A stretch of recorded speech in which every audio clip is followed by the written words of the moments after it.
প্ৰথম এই জাতি মাটি ভেটিৰ শ্লোগানেৰে শাসনৰ গাদী লৈ অহা এইখন চৰকাৰৰ আৰু এটা মাষ্টাৰ ষ্ট্ৰকৰ এগেইনষ্টত এই ভিডিঅ'টো বনাইছোঁ। এতিয়া কাহিনীটোনো কি, যোৱাকালি উদ্যোগ মন্ত্ৰী ডাঙৰীয়াৰ টুইটৰ জৰিয়তে আমি গম পালোঁ যে অসমৰ কেবিনেটে এটা সিদ্ধান্ত লৈছে আৰু এই সিদ্ধান্তক এক ঐতিহাসিক সিদ্ধান্ত বুলি তেখেতলোকে ঘোষণা কৰিছে যে এতিয়াৰ পৰা অসমত আৰু যিকোনো মানুহে যিকোনো মাটিত তেখেতলোকে উদ্যোগ স্থাপন কৰিব পাৰিব। তাৰ কাৰণে কোনো লাইচেন্সৰ প্ৰয়োজন নাই। 3 বছৰলৈ তেখেতলোকে বেলেগ বিভাগীয় যিমানখিনি লাইচেন্স অনুমতি ল'ব লাগে, যেনেকৈ আপোনাৰ পৰিৱেশ কণ্ট্ৰলৰ যিখিনি বা বেলেগ বহুত যেনেকৈ প্ৰকল্প অধ্যয়নৰ পৰা আদি কৰি বহুতখিনি তেখেতলোকে ক্লিয়াৰেন্স ল'বলগীয়া হয়। এই ক্লিয়াৰেন্সবোৰ নোলোৱাকৈ আৰু যিকোনো মাটিতে কৃষিভূমিতো তেখেতলোকে উদ্যোগ স্থাপন কৰিব পাৰিব। অৰ্থাৎ তাৰ অৰ্থটো এইটোৱে হ'ল, আৰু 3 বছৰ পিছতহে তেখেতলোকক বেলেগ আৰু এইখিনি কাগজ পত্ৰ বিচৰা হ'ব। এইখিনি ৰিলেক্সেশ্যন দিয়া হৈছে আৰু এটা উদ্যোগ স্থাপনৰ এটা পৰিৱেশ সূচনা কৰিবলৈ তেখেতলোকে চেষ্টা কৰিছে বুলি কৈছে। আৰু এইটোক হেনো তেখেতলোকে ঐতিহাসিক সিদ্ধান্ত বুলি তেখেতলোকে এইটোক ঘোষণা কৰিছে। এতিয়া মোৰ প্ৰশ্ন, এই জাতি মাটি ভেটিৰ এই শ্লোগানেৰে চৰকাৰলৈ অহা এই গাদী লৈ অহা এই চৰকাৰখনলৈ মোৰ প্ৰশ্ন যে আপোনালোকৰ মগজে অলপমান ঢুকি পায়গেনে যে এই উদ্যোগ স্থাপনৰ কাৰণে আপোনালোকে যিকোনো মাটিতে উদ্যোগ স্থাপন কৰিব পাৰিব বুলি যিটো আপোনালোকে ঘোষণা কৰি দিছে, এইটো কৰাৰ আগত আপোনালোকে এবাৰো ভাবিলেনে অসমৰ কৃষিভূমিখিনি যে কেনেদৰে হ্ৰাস পাব এনেকুৱা চিষ্টেম কৰি দিয়াৰ পিছত, আৰু আপোনালোক প্ৰত্যেক বছৰে অসমৰ কিমান কৃষিভূমি বানপানী গৰাখহনীয়াত নষ্ট হৈ যায় সেই বিষয়ে আপোনালোকে অকণমানো ধ্যান ৰাখিছেনে? আৰু কিমান মানুহ ভূমিহীন হৈ যায়, গৃহহীন হৈ যায়, সেই মানুহখিনিক ছেটেলমেণ্টৰ কাৰণে আপোনালোকে কিবা এটা হেৰি কৰিলেনে? কিন্তু তাকে নকৰি আপোনালোকে এই ছিষ্টেমৰ জৰিয়তে আপোনাক ক'ব বিচাৰিব যে উদ্যোগীকৰণ হ'লে অসমৰ উন্নতি হ'ব, ইটো হ'ব, সিটো হ'ব। অসমৰ ৰাইজৰ ইয়াৰ পৰা কি প্ৰফিট হ'ব মোৰ এইটো লাগে। এই উদ্যোগ স্থাপন কৰিবলৈ আপোনালোকে যিকোনো মাটিতে স্থাপন কৰিব পাৰিব বুলি আপোনালোকে ঘোষণা কৰি দিলে, ঠিক আছে। কিন্তু আমাৰ অসমীয়া মানুহ কেইজনৰ উদ্যোগ স্থাপন কৰিব পৰা কেপেবিলিটি আছে? আউট অফ 100, বাদ দিয়ক আউট অফ 100, আউট অফ 10 মাত্ৰ 2জন অসমীয়া মানুহে উদ্যোগ স্থাপন কৰিবলৈ শক্তি আছে। বাকী 8জন বহিৰাগতই কৰিব। আৰু বহিৰাগতই ক'ত কৰিব? অসমৰ আমাৰ কৃষিভূমিখিনি, যিখিনি তাৰমানে বহুত কম দামী কৃষিভূমি, এইখিনি তেখেতলোকে ক্ৰয় কৰিব, সস্তাত ক্ৰয় কৰিব আৰু তাত বৃহৎ বৃহৎ উদ্যোগ গঢ়ি তুলিব।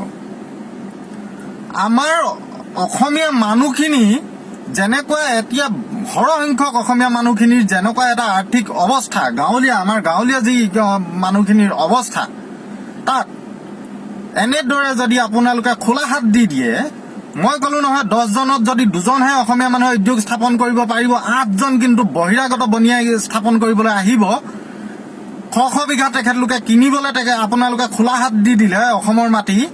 আৰু অসমৰ দুখীয়া মানুহেতো উপায় নাই না, জীয়াই থাকিবলৈ মাটি হ'লে বিকি দিওঁ দে, তেনেকৈ কৰিব। এই ছিষ্টেমৰ জৰিয়তে আপোনালোকে আমাৰ অসমৰ কৃষিভূমিখিনি ধ্বংস কৰিবলৈ গৈ আছে, তাৰমানে শেষ কৰাৰ এটা হেৰি কৰি তাৰমানে ব্লু প্ৰিণ্ট আপোনালোকে ৰচনা কৰি দিলে। লগতে এই বহিৰাগত বন্যাক আপোনালোকে এখন ৰঙা দলিচা পাৰি দিলে, যিটো সময়ত অসমৰ মানুহে ভূমি সংৰক্ষণৰ কাৰণে যুঁজি আছে, যিটো সময়ত অসমৰ ৰাইজে খিলঞ্জীয়া সুৰক্ষাৰ কাৰণে লাগি আছে, সুৰক্ষা আইনৰ কাৰণে লাগি আছে, 6 নং দফা ৰূপায়ণৰ, অসম চুক্তিৰ 6 নং দফা ৰূপায়ণৰ কাৰণে চৰকাৰৰ ওচৰত সজোৰে প্ৰতিবাদ কৰি আহিছে। আৰু যে আপোনালোকেও শাসনাধিষ্ঠ চৰকাৰখনেও জাতি মাটি ভেটি এইবোৰ চব ৰক্ষা কৰিম বুলি 6 নং দফা অসম চুক্তিৰ 6 নং দফা আখৰে আখৰে পালন কৰিম বুলি আপোনালোকে 3 দিনৰ ভিতৰত পালন কৰিম বুলি কৈছিলে প্ৰতিবেদন দিয়াৰ পাছত। এইবোৰ সুৰক্ষা আইন আদি কৰি, ভূমি সুৰক্ষা আইন আদি কৰি এইবোৰ নানি অসমৰ জাতিটোক আপোনালোকে সুৰক্ষিত নকৰি কিন্তু আপোনালোকে এইটো উল্টা কাম কৰিছে। বহিৰাগত বনিয়াক আপোনালোকে ৰঙা দলিচা পাৰি দিছে, যিটোৱে আমাৰ অসমীয়া মানুহখিনি, অসমীয়া জাতিটোক কিন্তু ধ্বংস কৰি পেলাবলৈ লৈছে। এইবাৰ কোনোবাই ক'ব উদ্যোগীকৰণ হ'লে চাকৰি ওলাব, ইটো ওলাব, সিটো ওলাব। মই ক'ম ঘেণ্টা ওলাব, খুব বেছি লেবাৰ কৰিব লাগিব, লেবাৰ। এতিয়া গুৱাহাটীত কি হৈ আছে গম পায়নে?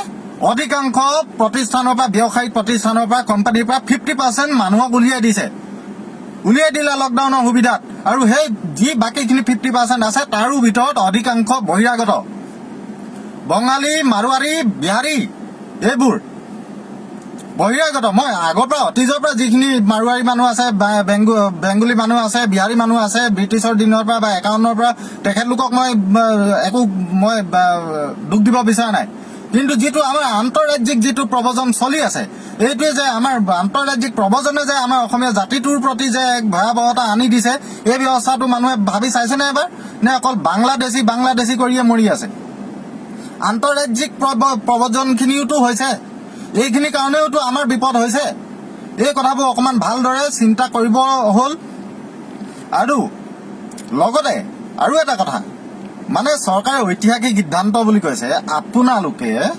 যিকোনো এটা উদ্যোগ স্থাপন কৰাৰ আগত তাৰ উদ্যোগটোৰ কাৰণে পৰিৱেশৰ ওপৰত কি প্ৰভাৱ পৰিব সমাজখনৰ ওপৰত কি প্ৰভাৱ পৰিব এইবোৰ কোনো অধ্যয়ন নকৰাকৈ এটা উদ্যোগ স্থাপন হ'বলৈ দি দিব নেকি তাৰ মানে মোৰ গাঁৱত ক'ৰবাত খালী মাটি আছে বুলিয়ে তাত কোনোবা বনিয়া এটা আহি পিনি উদ্যোগ স্থাপন কৰি দিব নেকি আৰু কাইলৈকে তাৰমানে প্ৰদূষণ একদম ধমাধম চলাই দিওঁ